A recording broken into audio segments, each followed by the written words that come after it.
don't want to be involved in conspiracy theories. You know, there are lots of them. They can go on. We can speculate on that forever. What we really need to know is how those buildings came down.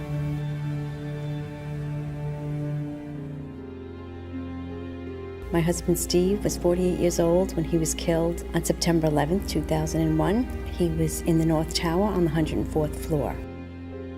There are so many unanswered questions, and that's scary to me. We never had answers. Nobody ever stopped to have a scientific investigation. A scientific investigation. A scientific investigation. Tribute lights in the New York skyline. An annual memorial to the lives lost on 9/11. Yet there's still more light that needs to shine, revealing truths that their family members deserve to know. September 11th, 2001, a day that changed history. 4 planes went silent and off course. 2 of those planes crashed into the World Trade Center Twin Towers. Several columns were severed, and the jet fuel ignited fires that spread over several floors. About an hour later, millions watched in shock as both towers were suddenly and rapidly destroyed, killing almost 3,000 people, for whom truth and justice may have yet to be served. Hi, I'm Richard Gage, AIA, licensed architect of over 20 years and member of the American Institute of Architects. I'm founder of Architects and Engineers for 9/11 Truth, a nonprofit organization of well over 1,000 technical and building professionals. According to official government reports, the fires weakened the structural steel framing of both twin towers, leading to sudden, progressive, and total collapses. Unknown to most people, a third steel frame high-rise, World Trade Center 7, was also destroyed. Critical questions have been raised by more than 1,500 architects and engineers about the official explanations for the destruction of all 3 of these buildings. Along with more than 10,000 other concerned individuals, these professionals, collectively comprising more than 25,000 years of experience, have signed our petition. They're calling for a new investigation into the destruction of these 3 World Trade Center high-rises. This call is based on evidence that reveals a very different destruction scenario than reported by government engineers. As coherent sets of scientific facts are brought into focus by the experts, the data, and the witnesses in this film, you'll come to a much greater understanding of the events of 9/11 and will be in a position to draw your own informed conclusions.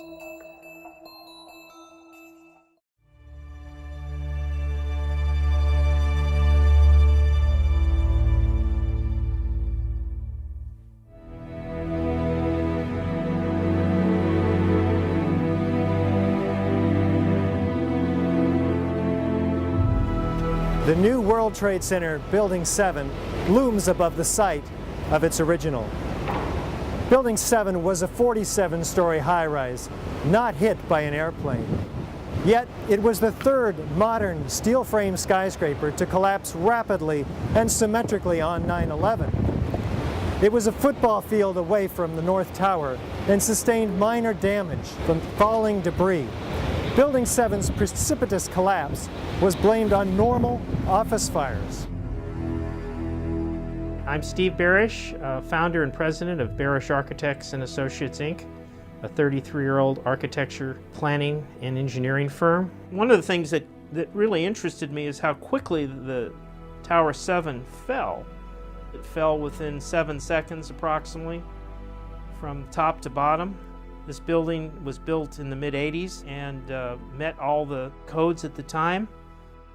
From about 1965 until about 1985, most of my experience has been in high-rise, multi-story steel buildings. NIST would have us to believe that these were was a typical office fire, scattered office fires, if you will, that brought this building down. Since the mid-60s, I've tried to follow high-rise fires because they're something we worry a lot about as we design these buildings. And I'm not aware of any high-rise building that have come down as a result of fires. The coup de grace for me was when I found out that Building 7 had collapsed later that day. And when I saw Building 7 come down, to me, the fact that it looks like a perfect controlled demolition of an intact building,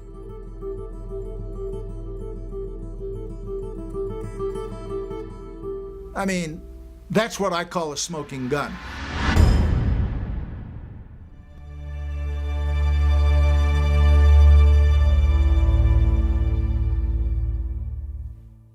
Was the structural steel from World Trade Center 7 preserved, documented, analyzed according to standard procedures for investigating engineering failures? 400 truckloads per day of material were taken away from the World Trade Center site and sent to China for recycling. There were laws violated in the destruction of that evidence. And for the American Society of Civil Engineers to ignore those events is extremely disturbing and is a violation, in my opinion, of their professional code of ethics. It was contrary to the way all investigations are done. If an airplane crashes, they seal off the entire area, nobody touches anything, they move it to a secure location, and they reconstruct an aircraft. Normally, when you have a structural failure, you carefully go through the debris field, looking at each item, photographing every beam as it collapsed and every column where it is in the ground, and you pick them up very carefully and you look at each element. We were unable to do that in the case of Tower 7. You can't do science when you are deprived of the evidence and when your hypothesis is the least valid instead of the most likely. When the most likely hypothesis in the case of Building 7 wasn't even mentioned. This is not science. It's trying to prove preconceived ideas.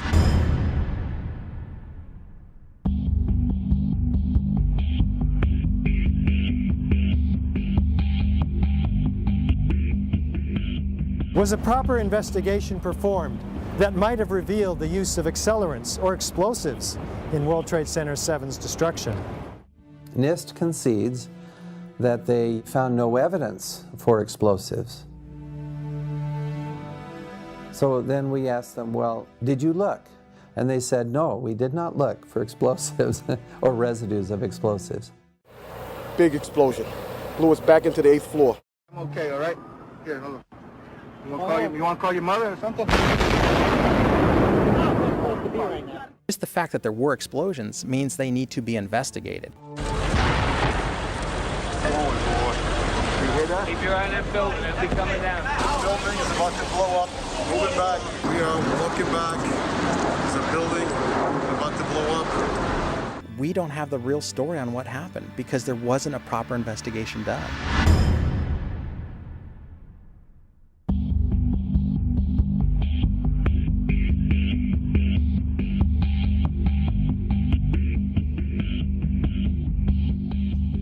World Trade Center 7 collapsed because of fires fueled by office furnishings.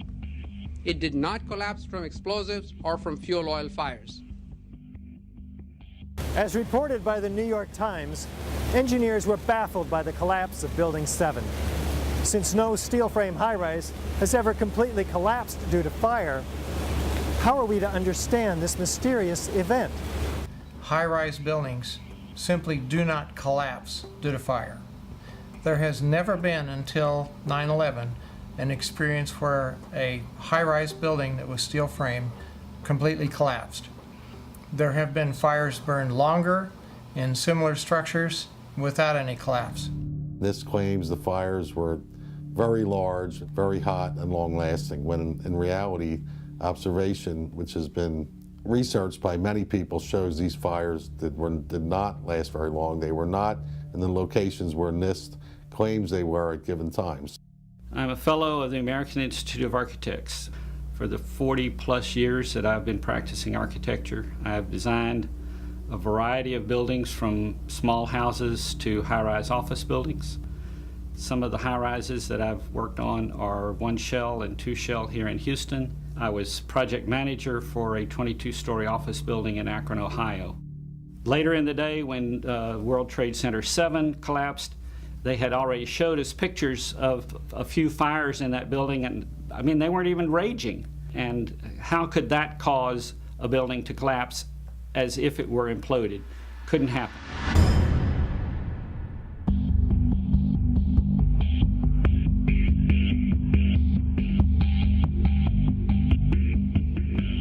According to lead investigator Shyam Sunder of the National Institute for Standards and Technology, NIST, World Trade Center 7 collapsed at freefall acceleration for more than 100 feet of its fall.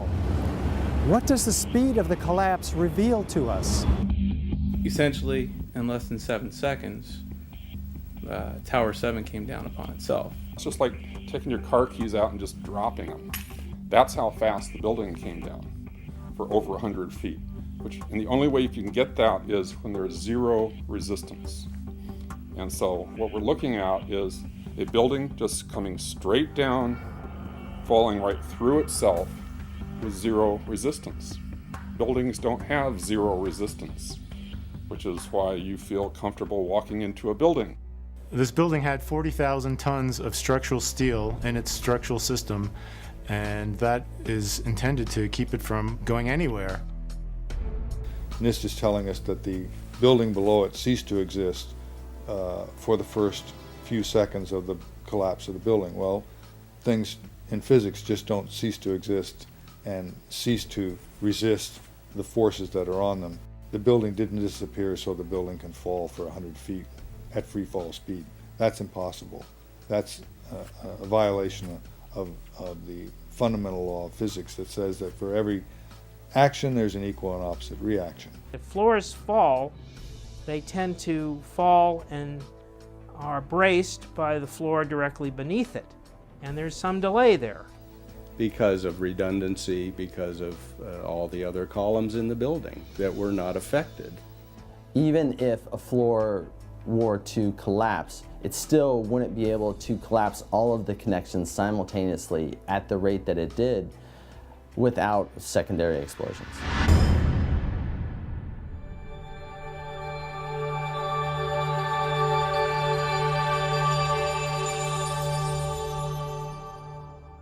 We might anticipate that an unevenly damaged building would fall over. Yet, videos of the collapse of Building 7 show a fairly symmetrical fall. How do we make sense of this? If the buildings had come down by fire, we would have seen a more natural progression of collapse. And clearly a more asymmetrical pattern should have been present. The symmetry is the smoking gun. It cannot happen that when you have asymmetric damage, you will get a perfectly symmetrical collapse. The exterior columns on the outside as well as on the inside at the bottom would have to be severed almost at the same time. I worked for Controlled Demolition Incorporated, CDI, the top-rated explosives demolition firm in the world. What I saw, it was a classic implosion. The center of the core, the penthouse area, starts to move first, and then the building follows along with it. That's another indicator that this NIST report is very suspect. When it's all finished, the outside walls are piled one on top of the other right in the middle of the building. Just like a house of cards if it were coming down. According to NIST, the failure occurred at column 79 on level 12. This means basically they're talking about a single columnar collapse or failure that resulted in a total collapse of the building. That just does not make any sense.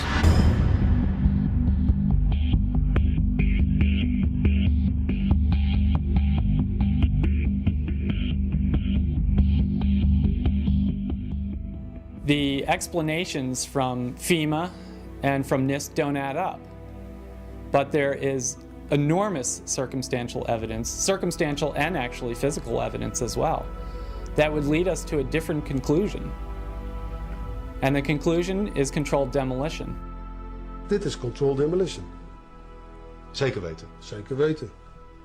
Er is nagesprongen. Dit is in opdracht gebeurd. Dit heeft een team gedaan van experts.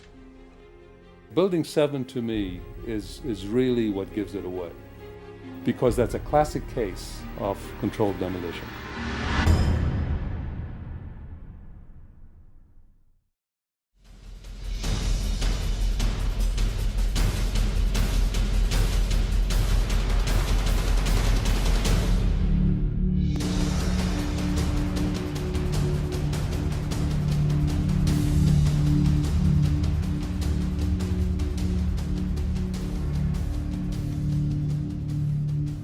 This is the original site of the World Trade Center Twin Towers. Construction is now underway where dramatic new facilities are being erected. Just 10 years ago, the planes hit the towers, cutting through some exterior and interior supporting structural steel columns. The fuel from the planes ignited office fires across several floors. According to the official reports, the structural steel frame was weakened and failed, causing a total progressive collapse of each tower. Does the official explanation make sense? Was there a comprehensive investigation that examined all of the evidence? I walked into the office and the first words that I heard was, "A plane's just run into the World Trade Center." And my initial thought was, well, that's okay. It's built to withstand a 707. It did not seem possible that these towers that were designed to withstand the impact of a 707 could possibly collapse in such a short order of time from the time that they were hit. The majority of the jet fuel was burnt up instantly in the big fireball, and it was gone. The fires that were left were office furnishings and carpet and things like that. A lot of things in these kind of buildings have to be fire resistant by nature. It's required by code. So there really isn't a whole lot of fuel in there to begin with. The media portrayed these fires as being extremely hot, but the fires were not that hot in World Trade Center 1 and 2. If you look at the NIST zone data, you could see this. And to use our own powers of observation, you could tell by seeing these fires and seeing black smoke come out the windows. That means that the fires were oxygen starved, and it was incomplete combustion. And so it was a low temperature fire. The heat from the fire supposedly softened the steel and thereby brought the buildings down. If you have a flame at 750 degrees, you can hold that flame under a steel beam forever, and you'll never reach a high enough temperature to bend steel, let alone melt it. So immediately I knew at that point that the official explanation was dead wrong.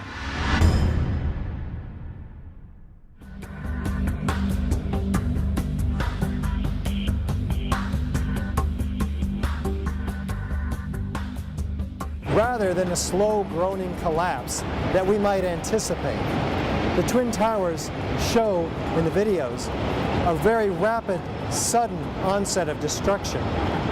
What does this imply? This claimed that the upper section of each of the towers crushed the lower section. However, when you watch video closely, in the case of World Trade Center 1, you'll see that the upper section disintegrates itself. It appears to be a controlled demolition of its own of the upper section. The top section, pushing on the bottom section, it's going to meet equal forces as it goes. Both sections are going to be demolished at the same rate. So by the time you've crushed up 15 stories below it, the top 15 stories are also going to be crushed. And so there's nothing left now to crush the rest of the building. You're looking for a jolt. That this thing, if it actually comes down and hits, you should be able to see the point at which they actually impact, because it would actually slow down the motion of the falling block. Before the tower started collapsing from the top, the antennas started to fall. and the antenna, of course, was over the middle of the elevator shafts. I'm very familiar with the interior structure that surrounded the elevator shafts and the accessibility which the elevator companies had 24/7. It wouldn't be a problem once you gained access to the elevator shafts. Then a team of loading experts would have access to all the core columns and beams. The rest could be accomplished at that point by just the right kind of explosives for the job at hand. The only way that I can see that the towers could have collapsed is that the interior columns were compromised.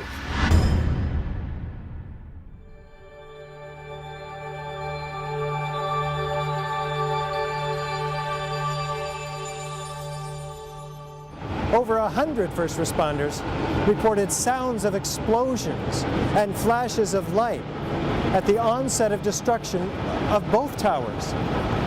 These were not discussed in the NIST report. What did these eyewitnesses actually see and hear? As we were getting our gear on and making our way to the stairway, there was a heavy-duty explosion inside the lobby. We stuck on the stairs for a while. We finally got down to the lobby. Then we get to the lobby, it was this big explosion. There were numerous secondary explosions taking place in that building. There were continuous explosions. Floor by floor instead of popping out. It was if they had detonated. If they were planned to take down a building. Boom, boom, boom, boom, boom, boom, boom. And it just started going pop. It just started going boom, boom, boom, boom, boom. And he goes, how fast? I go like firecrackers.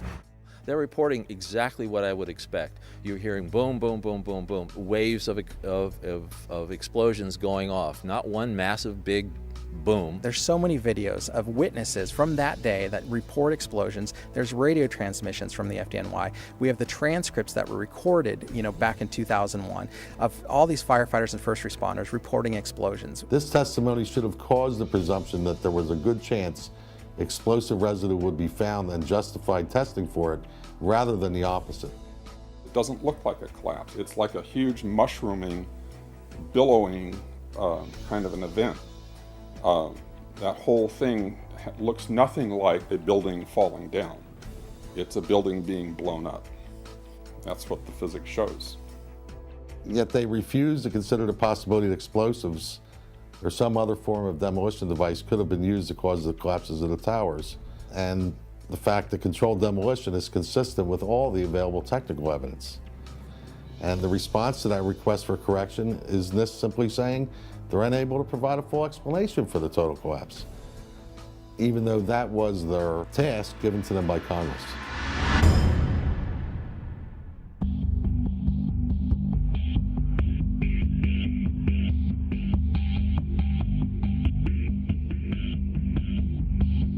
FEMA documents a 1,200-foot diameter debris field around each tower.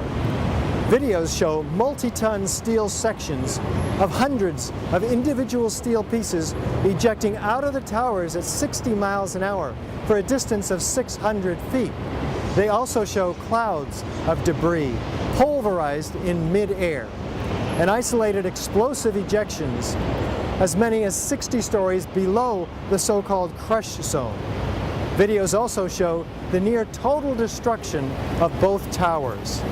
What does all this tell us about the forces and energies involved in the destruction? Large, multi-ton beams were hurled hundreds of yards laterally. Gravity works vertically, not laterally.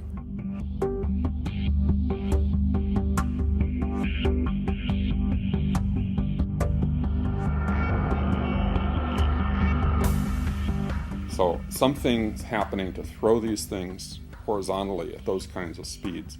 And here it is trailing white smoke the whole time. It really is indicative of some kind of explosion. The individual explosions that I noticed 20 and 30 and 40 stories below the collapsing structure. And naysayers tend to say, well, that's just air being blown out the windows. I mean, it doesn't really work to say it's just air pressure. And I've estimated these are coming out faster than 100 miles an hour. As an architect, I would expect to see larger portions of the building floors, the decking, the steel decking, the concrete topping, much larger remnants of what the structural components of this building was. What happened to the concrete? The concrete was pulverized, and I was down here Tuesday, and it was like you were on a foreign planet. All of Lower Manhattan, not just this site, from river to river, there was dust powder 2-3 inches thick. The concrete was just pulverized.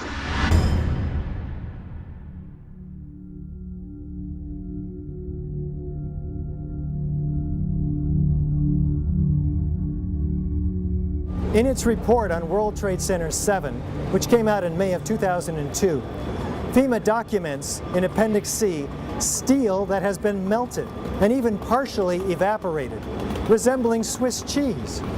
What are we to make of this? I'd like to know why NIST excluded the evidence of melting steel.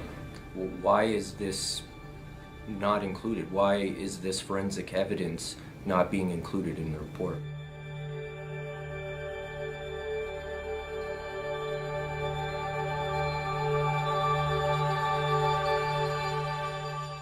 First of all, let's go back to your basic premise that there was a pool of molten steel. I know of absolutely nobody, and no eyewitness who said so, nobody who's produced it. You'd get down below and you'd see molten steel running down the channel rails. Like you're in a foundry. Yeah, like lava. Like it was lava from a volcano. Actually melted beams where it was molten steel that was being dug out. Underground, it was still so hot that molten metal dripped down the sides of a wall. It's this fused element of steel, molten steel and concrete and all of these things all fused by the heat into one single element. And they pulled off a big block of concrete, and there was like a little river of steel flowing.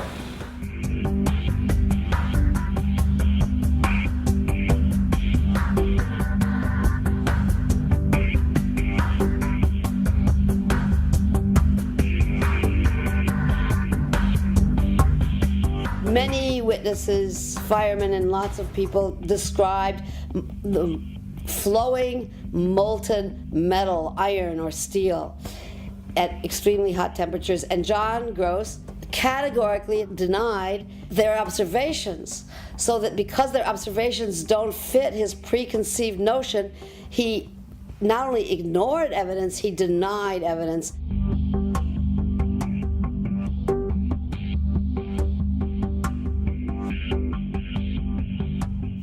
In an office fire, you cannot generate enough heat to melt steel. And yet we have evidence of molten iron in the microspheres, in the rubble pile, and the metal pouring out of the side of the tower. So what is this molten metal? It's a direct evidence for the use of thermite. An incendiary used by the military, thermite is a compound of iron oxide and aluminum, which when ignited sustains an extreme heat reaction, creating molten iron. In just 2 seconds, thermite can reach temperatures over 4,500 degrees Fahrenheit, quite enough to liquefy steel.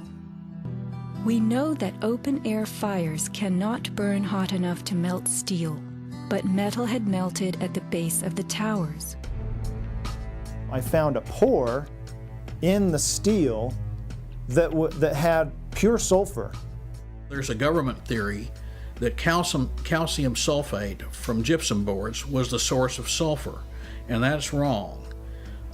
Calcium sulfate cannot undergo any kind of a chemical reaction that produces the element sulfur, and we're not dealing with any kind of compound of sulfur. When we're talking about sulfidation, we're dealing with the element sulfur.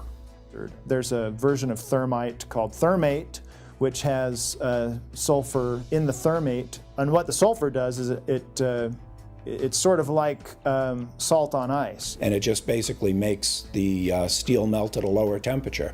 And if you do a search on Google for thermite and building demolition, you can find devices that have been fabricated and invented that use thermite for building demolitions. In the case of thermite cutting charges, you would have heard far less noise since they are worked by thermal heating, melting of the steel, rather than an explosive cutting as in RDX charges. Overflights had detected with infrared camera 1400 degree Fahrenheit hotspots on the surface of ground zero. And that being there for a week, indicates that there was something very hot going on below the surface. So thermite would also explain potentially the fact that the fires could not be put out at ground zero. The fires lasted for quite a while, but most importantly, they were deep within the pile, where people would expect that the environment was oxygen starved. And thermite could explain this because it has its own oxidant within. It's actually the metallic oxide that provides the oxidant to allow the incendiary thermite reaction to occur, even underwater.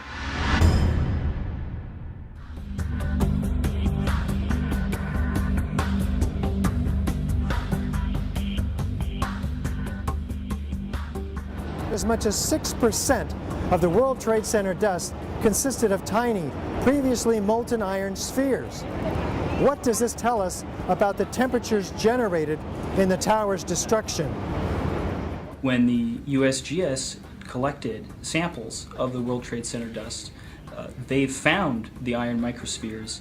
Insofar, the USGS does not have a valid explanation for the presence of these iron microspheres.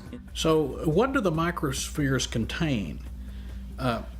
Iron is the main element, and then it has smaller portions of aluminum, sulfur, a trace of manganese. Most of them are less than about 1/10 of an inch in diameter, and they're spherical.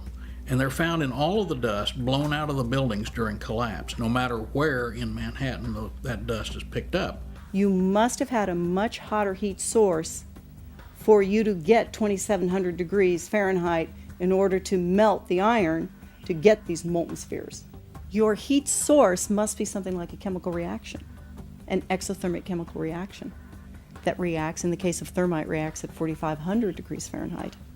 My contention, based on finding thermite residue in the dust, is that it happened before. It didn't happen after in the fires that ensued in the rubble pile afterwards. It's all the characteristics of the microspheres, along with what I see in the attack of the beams that were actually found, tell me that thermite was involved in melting those steel beams.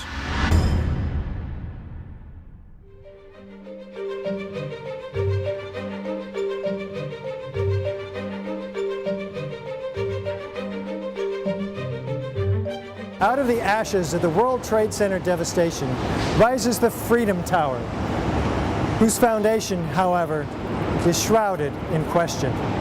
For example, in the World Trade Center dust, an international team of scientists find an advanced form of highly energetic nanothermite composites.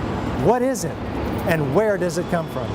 In the dust, we found what we characterize as unreacted thermitic material in the shape of some very tiny red-gray chips. And in the reaction they produce molten iron, which is the prime indication of a thermitic reaction.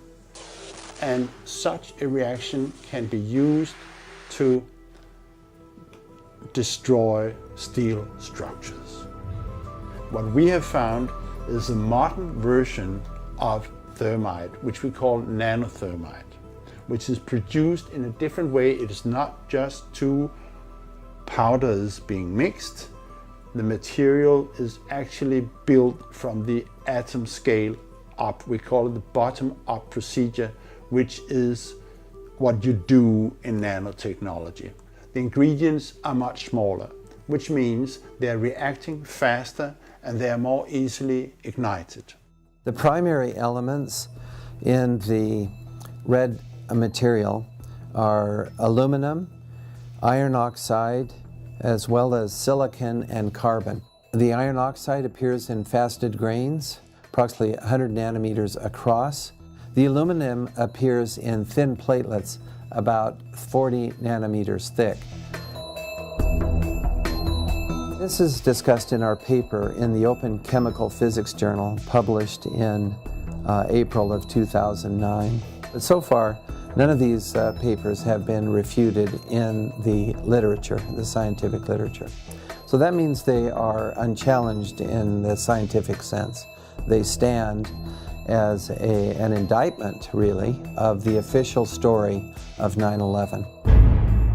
We also took paint that came off of the WTC steel and looked at that in the SEM and did a compositional analysis of that and found that it was not similar to the red-gray chip or the red layer of the red-gray chips.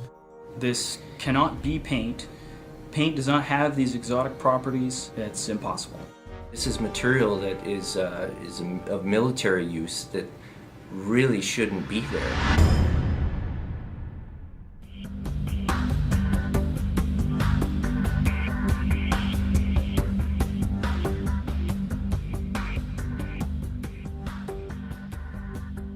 You don't need to be an engineer or an architect to see what happened to those buildings.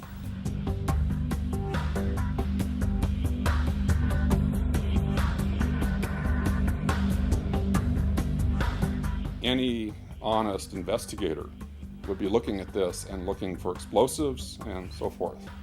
The NIST investigation didn't go there. They just would not look for explosives. This has been the work of independent researchers, not NIST.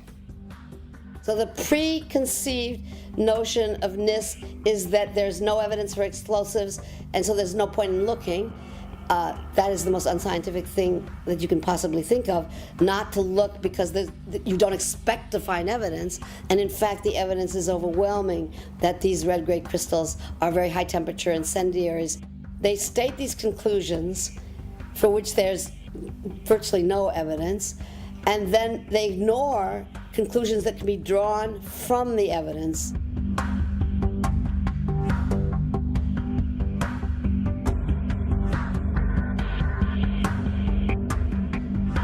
The only way that a building can accelerate as it collapses is by having pre-engineered, precisely timed, and precisely placed explosives. In other words, controlled demolition. We have a professional responsibility, and I urge every engineer and architect and demolitions expert and anybody that has any knowledge in this field to examine the evidence and stand up and be counted, because the rest of the world is depending upon us. We know we've been lied to about 9/11. We don't know for sure who did it. We don't know exactly how they did everything. And that's why we need a new investigation to find out. We do know that there was a massive cover-up, that there was evidence hidden and destroyed. The American people absolutely need the truth of 9/11.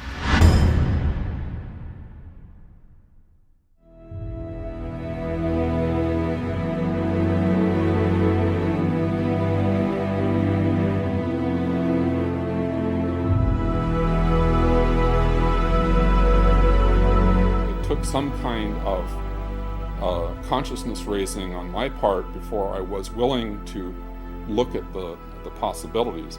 And really, you need to go where the evidence leads.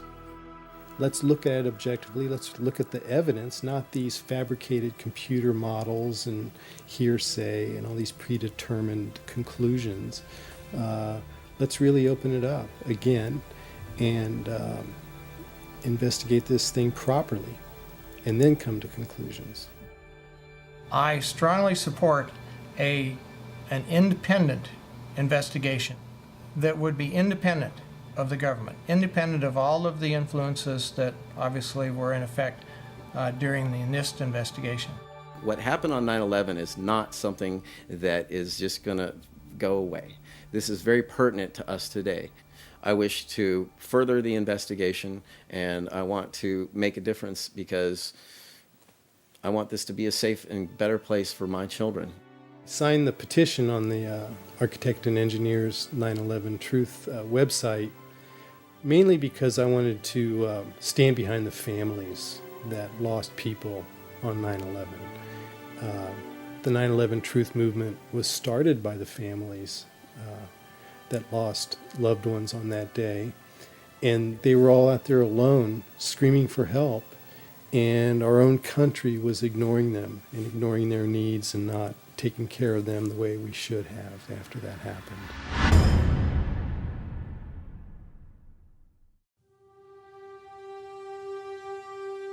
Most of us who have lived with the events of 9/11 have, as a result, experienced some kind of trauma. It can be very difficult to come to terms with what actually happened at the World Trade Center. In fact, someone told me recently, "I wouldn't believe what you're telling me even if it were true." Our petition signers with psychological expertise have stepped forward to offer their insight. While this segment is clearly outside the knowledge base of the architects and engineers for 9/11 Truth, these experts in psychology highlight their valuable experience for us as to why this evidence can still be so difficult for people to accept. As we know, the horrors of what happened on 9/11 were televised all over the world, and they were televised, in fact, live. We witnessed the deaths of almost 3,000 of our fellow Americans. We know this had a very severe and traumatic impact on a majority of the population. At this point, we have 9 years of hard scientific evidence that disproves the government theory about what happened on September 11th, and yet people continue to be either oblivious to the fact that this information exists or completely resistant to looking at this information. So the question becomes why? Why is it that people have so much trouble hearing this information? From my work, I think we would be remiss not to look at the impact of trauma. Many people respond to these truths in a very deep way. Some have a visceral reaction like they've been punched in the stomach. To begin to accept the possibility that the government was involved is like opening Pandora's box. If you open the lid and peek in a little bit, it's going to challenge some of your fundamental beliefs about the world. If we can think of our worldview as being sort of our mental and emotional home, I think all of us will do just about anything to defend our homes, to defend our families. And so I see that with people, and I saw that with myself when my brother tried to talk with me about it, of don't mess with me, don't mess with my home, don't mess with my comfort with how things are.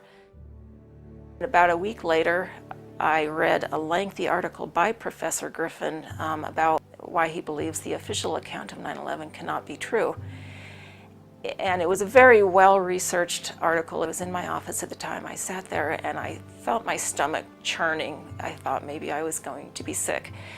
And I leaped out of my chair and ran out the door and took a long walk around the block, around several blocks, and just broke down. I understand now that what was happening was my worldview about my government being in some way my protector, almost like a parent, had been dashed, and it was like being cast out into the wilderness, I think is the closest way to describe that feeling. And I sobbed, felt like the ground had completely disappeared beneath my feet. And I knew at some point during the walk that I knew that I was going to have to become active in educating other people about this, that for me to retain any sense of integrity, I was going to have to take some action. I couldn't just let something like this go. When we hear information that contradicts our worldview, social psychologists call the resulting insecurity cognitive dissonance. For example, with 9/11, we have one cognition, which is what the official story of 9/11, what our government told us, what our media repeated to us over and over, that 19 Muslims attacked us. On the other hand, we have what scientists, researchers, architects, engineers are now beginning to tell us, which is that there is evidence that shows that the official story cannot be true. So now we've lost our sense of security. We are starting to feel vulnerable. Now we're confused. 9/11 Truth challenges the beliefs that our country protects us and keeps us safe, and that America is the good guy. When your beliefs are challenged, fear and anxiety are created. In response to that, our psychological defenses kick in, and they protect us from these emotions. Denial, which is probably the most primitive psychological defense, is the one most likely to kick in when our beliefs are challenged. And it's a very, very uncomfortable state to be in. And eventually our mind shuts off. Just like when a computer is overloaded, our minds get overloaded. We can't handle it anymore and we shut down. And what some of us will tend to do is deny the evidence that's coming our way and stick to the original story, the official story, and to try to regain our equilibrium in that way. Another thing we can do is decide to look at the conflicting evidence and be sincere and be open-minded and look at both sides of the issue and then make up our own mind about what reality is. Here are a few of those spontaneous initial reactions to hearing the contradictory evidence about 9/11. I don't want to know the truth, or I'd become too negative and psychologically go downhill. I'm not sure I want to know. If this is true, then up would be down and down would be up. My life would never be the same. Fran, I refuse to believe that many Americans could be that satanically treasonous. Someone would have talked. But these are beliefs. They are not scientific facts. But these beliefs do keep us from looking at the empirical evidence. Whenever we say, I refuse to believe, we can be sure that the evidence that's coming our way is not bearable and that it's conflicting with our worldview much too much. As I thought about all of these responses, I realized that what is common to every one of them is the emotion of fear. People are afraid of being ostracized, they're afraid of being alienated, they're afraid of being shunned, they're afraid of their lives being inconvenienced, they'd have to change their lives, they're afraid of being confused, they're afraid of psychological deterioration, they're afraid of feeling helpless and vulnerable. And they're afraid that they won't be able to handle the feelings that are coming up. None of us want to feel helpless and vulnerable. Healing comes through facing the truth, experiencing it, allowing the feelings to come in, so that if there are feelings of fear that perhaps these events were caused by something that we haven't thought about yet, dark elements within our society, for example, we'll let that come in and explore it. Let the light shine on whatever happened. This will be the most healing process. After World War II, part of the way that Jewish people honored the dead was by making sure that the truth was known and that the value of these people was respected. Not pursuing the truth about 9/11 disrespects the value of the life of the people that died. Thinking that we're above such things, that it could happen in other countries, but it couldn't happen here, that's a lack of humility, and that's excessive pride. And so not being able to see our dark side or our weaknesses is the most dangerous thing. A feature of American history that makes us particularly liable to this pride is this notion that's called exceptionalism, that America is the exceptional nation.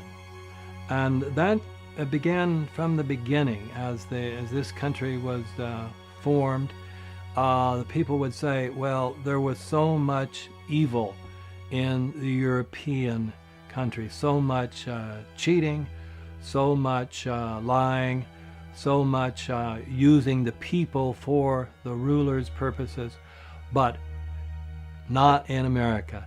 We have leaders that are free from those sins. So I think this has made 9/11 particularly difficult for Americans. So we need to understand that questioning is patriotic. Questioning is what we're supposed to do as citizens. That's our duty. When something like 9/11 happens, we need to be sure that we have a real investigation into who the perpetrators are, and then we need to be sure that those perpetrators are held legally accountable. It's part of the healing process on the individual level as on the collective level. We need the truth in order to heal.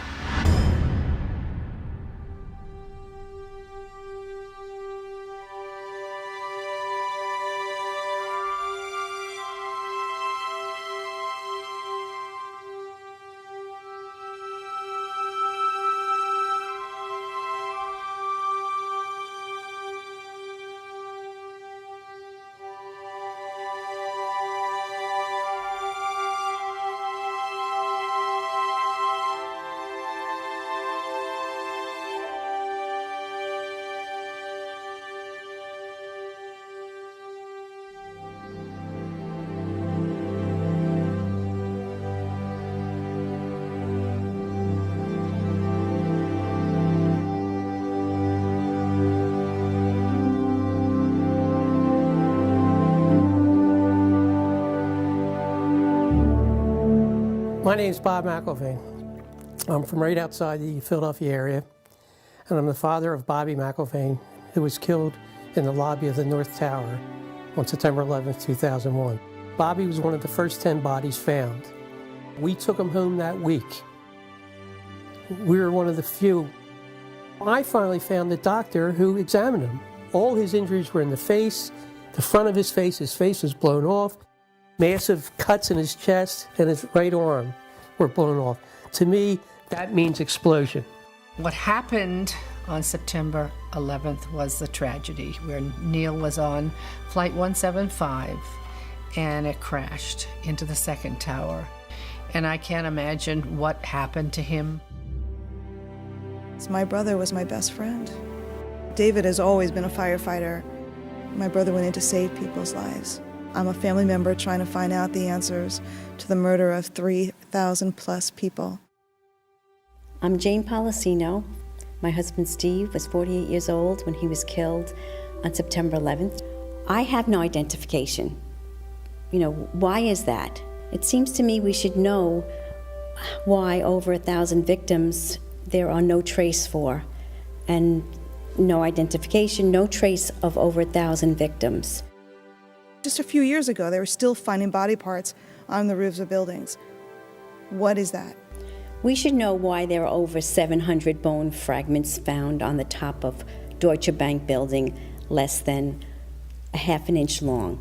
We should have that information. Why were they up there? Why weren't they found? What kind of explosion was there? And the explosions were brought up many a times, talking to firemen, talking to medics, talking to everyone. Everybody talked about these explosions. I want the officials that are in power to ask the questions. I want answers. Please look at architects and engineers. People all around the world, scientists all around the world are questioning this. When you bring science into the equation, that's so important because you can't argue against science. And there's some deep, deep explaining to do. The bottom line is that it needs to be investigated properly. We will never heal. This country will never, ever, ever forget that day. We have to demand a new investigation. I want justice here.